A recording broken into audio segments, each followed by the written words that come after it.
எல்லாருக்கும் வணக்கம். நான் ஓம் பிரகாஷ் பேசுகிறேன். இது வரைக்கும் நீங்கள் இந்த சேனலை சப்ஸ்கிரைப் பண்ணலாம், சப்ஸ்கிரைப் பண்ணிக்கோங்க. அது மட்டும் இல்லாமல் பக்கத்தில் இருக்க பெல் பட்டன் கிளிக் பண்ணி வச்சுக்கோங்க. அப்போ தான் நம்ம சேனலில் போகிற எல்லா வீடியோஸுமே உங்களுக்கு வந்து நோட்டிஃபிகேஷனில் காமிக்குங்க. அதே மாதிரி உங்களுக்கு வந்து personal horoscope consultation, astrology consultation உங்களுக்கு வேணும்னா கீழே டிஸ்கிரிப்ஷனும் சரிங்க, கமெண்ட் பாக்ஸும் சரிங்க, வாட்ஸ்அப் நம்பர் கொடுத்துருக்கேன். நீங்கள் அந்த நம்பர் யூஸ் பண்ணி நீங்கள் காண்டாக்ட் பண்ணலாம். வீடியோ நம்ம என்ன பார்க்க போகிறோம் அப்படின்னா, கடகத்துல பிறந்தவனுடைய வாழ்க்கை எப்பொழுது வளம் பெறும், எப்போ நீங்க உங்க வாழ்க்கை நல்ல ஒரு நிலைமைக்கு வர போறீங்க, எப்போ உங்க லைஃப் வந்து செட்டில் ஆக போகுது அப்படின்னு சொல்லிட்டு தான் பார்க்க போறாங்க. அதாவது நிறைய பேர் இந்த கேள்வி உங்ககிட்ட கேட்டுக்கலாம், எப்படா நீ வாழ்க்கையில முன்னுக்கு வர போற, எப்படா நீ வாழ்க்கையில நல்ல ஒரு நிலைமைக்கு வர போற, ஏன் உன் வாழ்க்கை இப்படி இருக்கு, நீ எப்ப லைஃப்ல மற்ற மாதிரி செட்டில் ஆக போற அப்படின்னு சொல்லிட்டு நிறைய பேர் இந்த கேள்வி உங்ககிட்ட கேட்டுருக்கலாம்.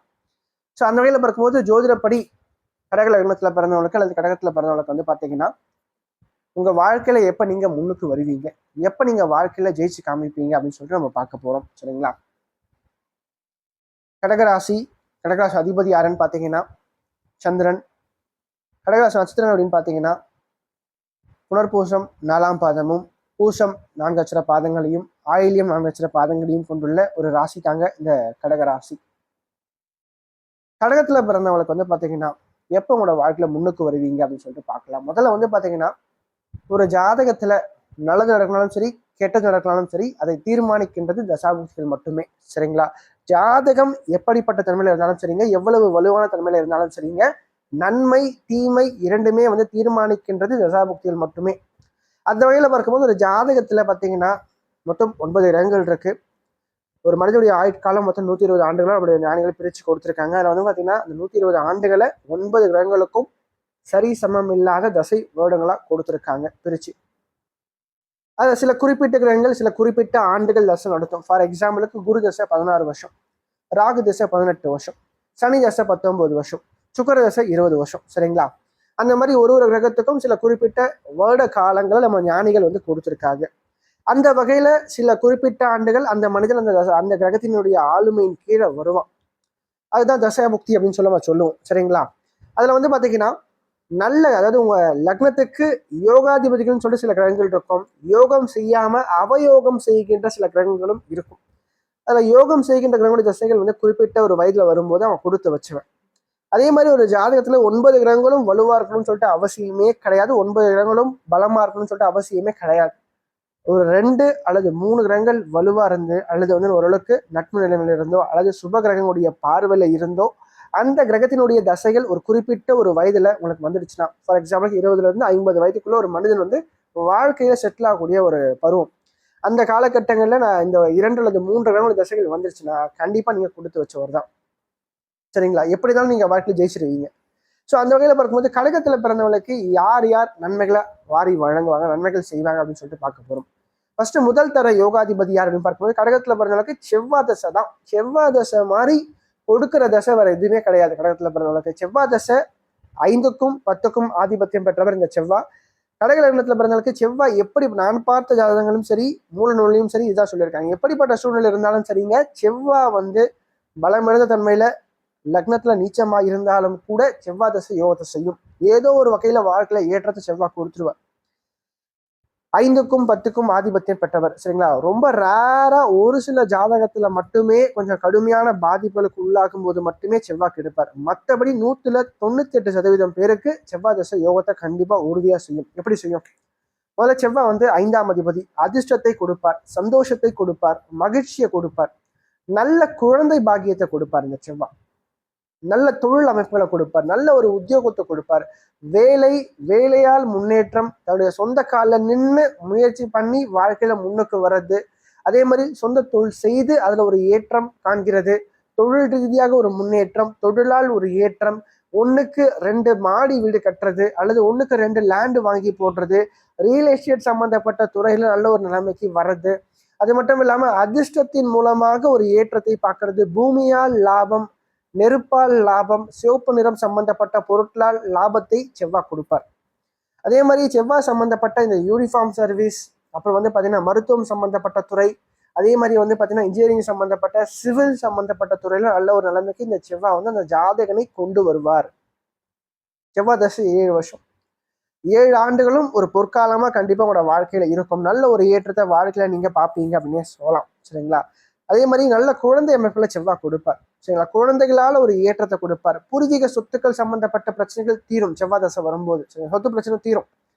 அதே மாதிரி வந்து பாத்தீங்கன்னா சொத்துக்களை அதிகமா வாங்கி குவிப்பார் இந்த செவ்வாய். நல்ல ஒரு ஏற்றத்தை வாழ்க்கையில கொடுப்பார் அப்படின்னு சொல்லலாம். செவ்வாய் தசை நடக்கின்ற காலகட்டங்கள்ல எப்படி இருந்தாலும் சரி யோகத்தை கண்டிப்பா செய்வாருங்க. 2ஆம் நிலையா இருக்கு அப்படின்னு பார்க்கும்போது சந்திரன் லக்னாதிபதி அவர் தான். பெரும்பாலும் கடகத்துல பிறந்தவங்களுக்கு சந்திரன் உலக்கு வலுவா இருந்துட்டாவே வாழ்க்கை சிறப்பு தான். 10 ஆண்டுகள் சந்திர தசை. சந்திரன் மாதிரி கொடுக்கின்ற கிரகம் வேற எதுவுமே கிடையாது. லக்னாதிபதியில கண்டிப்பா ஏற்றத்தை வாழ்க்கையில கொடுப்பார். முன்னேற்றத்தை கொடுப்பார். சொந்த காலில் நின்று முன்னேறுவீங்க. தன்னம்பிக்கையை கொடுப்பார். நல்ல ஒரு மனதை கொடுப்பார். உதவி செய்கின்ற எண்ணத்தை கொடுப்பார். நல்ல ஒரு ஞானத்தை கொடுப்பார்.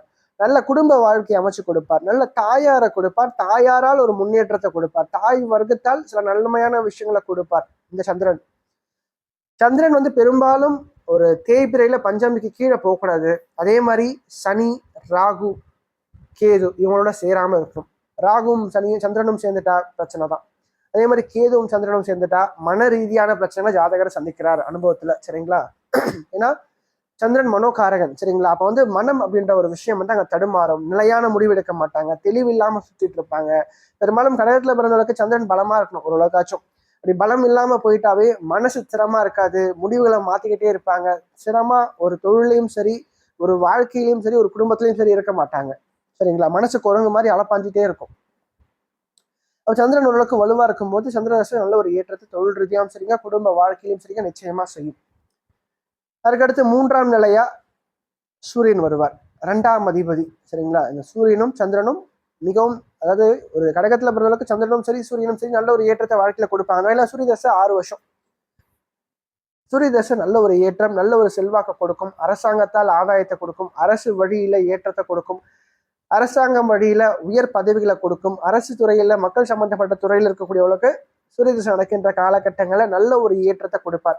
அரசு வேலையில வந்து உட்கார வைப்பார். அரசு, அதாவது சொன்ன அரசாங்கத்தின் மூலமாக எல்லா விதமான ஏற்றத்தையும் சூரியன் கொடுப்பார் அப்படின்னு சொல்லலாம். அது மட்டும் இல்லாம நல்ல குடும்பத்தை அமைச்சு கொடுப்பார். குடும்ப வாழ்க்கையை கொடுப்பார். நல்ல வாக்கு திறனை கொடுப்பார். கொடுத்த சொன்ன சொல் தவறாத நிலையை கொடுப்பார். அது மட்டும் இல்லாம குடும்ப வாழ்க்கையும் இந்த சூரியன் தான் அமைச்சு கொடுப்பார். 2ஆம் அதிபதி குடும்பாதிபதி அவர் தான். சரி. நல்ல ஒரு உயர்ந்த குடும்பத்துல அதாவது அந்த குடும்பத்துல, அதாவது நல்லா கேட்டுக்குங்க, சூரியன் ஓரளவுக்கு வலுவா இருந்துட்டாவே கண்டிப்பா அந்த ஜாதகன் அந்த குடும்பத்தை உயர்த்தி நிறுத்துவான். அந்த குடும்பம் எப்படிப்பட்ட குடும்பமா இருந்தாலும் சரிங்க. ஆனா இவங்க பிறந்ததுக்கு அப்புறம் குடும்பத்துல ஒரு வளர்ச்சி கண்டிப்பா உண்டு. அதே மாதிரி குடும்பத்தை இவங்க வந்து சொந்த கால நின்று உயர்த்தி கொண்டு வருவாங்க.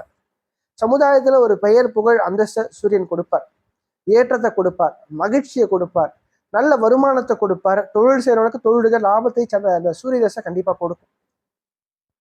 அடுத்து 4ஆம் நிலையா இருக்கான குரு, பாக்கியாதிபதி அவர் தான் கடகத்துல பிறந்தவளுக்கு. சரிங்களா. 9ஆம் அதிபதி பாக்கியாதிபதி.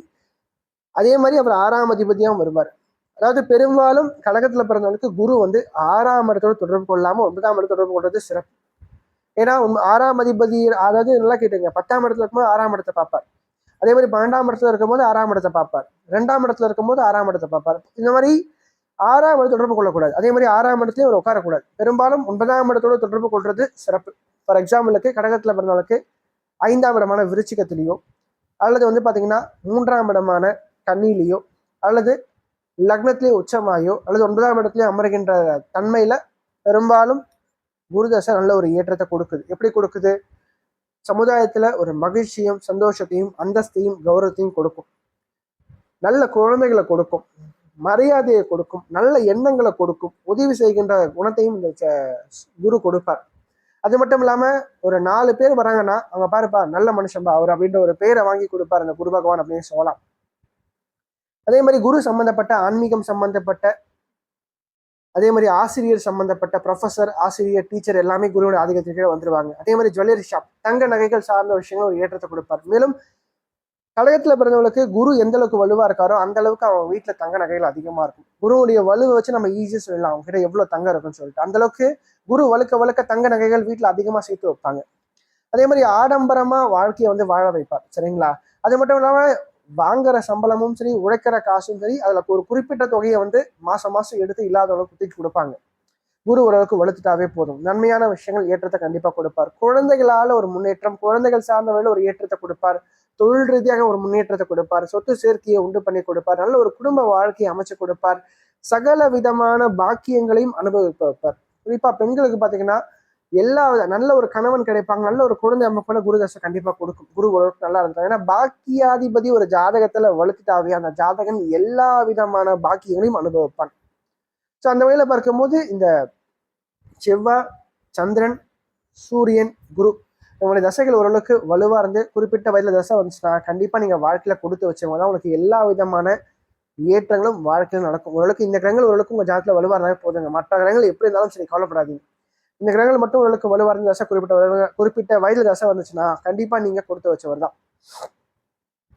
அதே மாதிரி வரக்கூடாத தசைகள் அப்படின்னு பார்க்கும்போது நம்ம அடுத்த பதிவுல பார்க்கலாம். எந்த கிரகங்கள் கடகத்துல பிறந்தவங்களுக்கு ஒரு வீழ்ச்சியை கொடுக்கும், ஒரு அவமானத்தை கொடுக்கும், ஒரு அசிங்கத்தை கொடுக்கும் சொல்லிட்டு அந்த நெகட்டிவான விஷயங்கள் மட்டும் தனியா இன்னொரு பதிவுல பார்க்கலாம். இந்த பதிவுல இதோட நம்ம முடிச்சுக்கலாம். சரிங்களா? நன்றி, வணக்கம்.